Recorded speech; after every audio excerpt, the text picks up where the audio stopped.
అనకాపల్లిలో పాత కక్షలు బగ్గుమన్నాయి. గవరపాలెంలో ఓ వ్యక్తిపై హత్యాయత్నం జరిగింది. అనకాపల్లిలోని సంతోషిమాత గుడి వద్ద కత్తితో దాడి చేశారు దుండగులు. ఈ దుండగుల దాడిలో మల్లపు రమేష్ అనే వ్యక్తి తీవ్రంగా గాయపడ్డారు. క్షతగాత్రుని ఆసుపత్రికి తరలించిన కుటుంబ సభ్యులు పోలీసులకు ఫిర్యాదు చేశారు.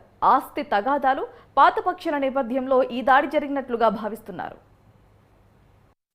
మా అబ్బాయిని కత్తితో కూర్చున్నాడు బుడ్డేడి రాజా, తర్వాత బుడ్డేడి బాలకుమారుడు ఆడు చచ్చిపోయాడండి లేటు.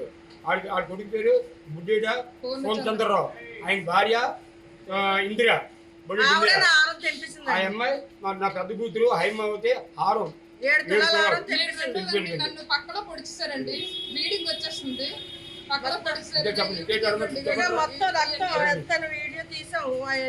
బాబు హెల్త్ డిపార్ట్మెంట్ జాబ్ చేస్తున్నాడండి, చౌడవాడ పిఎస్లో పనిచేస్తున్నాడు హాస్పిటల్ అండి. అతగాడిని ఈ నైట్ ముందు పోతానని అన్నాడు. మేము బయలుదేరి వెళ్తున్నామండి. మా కుటుంబం అందరూ బయలుదేరుతున్నాం.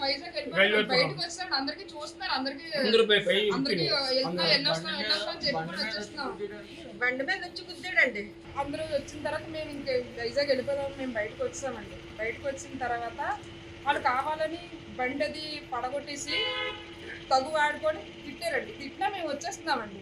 వచ్చేస్తుంటే వెనక నుంచి ఇంకా బూత్ తిట్టి వాళ్ళమ్మ ఇంద్ర అండి, ఇంద్ర చంద్ర రాజా పూర్ణచంద్ర, మాకు ఆ పిల్లలు పూర్ణచంద్ర సంతోషు ఈ నలుగురు అటాక్ చేస్తారండి. మొత్తం అటాక్ చేసి ఒక 10 మంది కొట్టేసి ఆ కత్తి కోసేసి మమ్మల్ని కత్తిగా శుభ్రంగా రెక్కేసి ఆరం తెంపేశారు.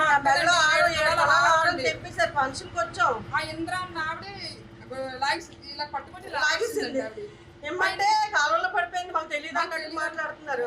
మా అబ్బాయిని కత్తితో కూర్చున్నాడు బుడ్డేడి రాజా, తర్వాత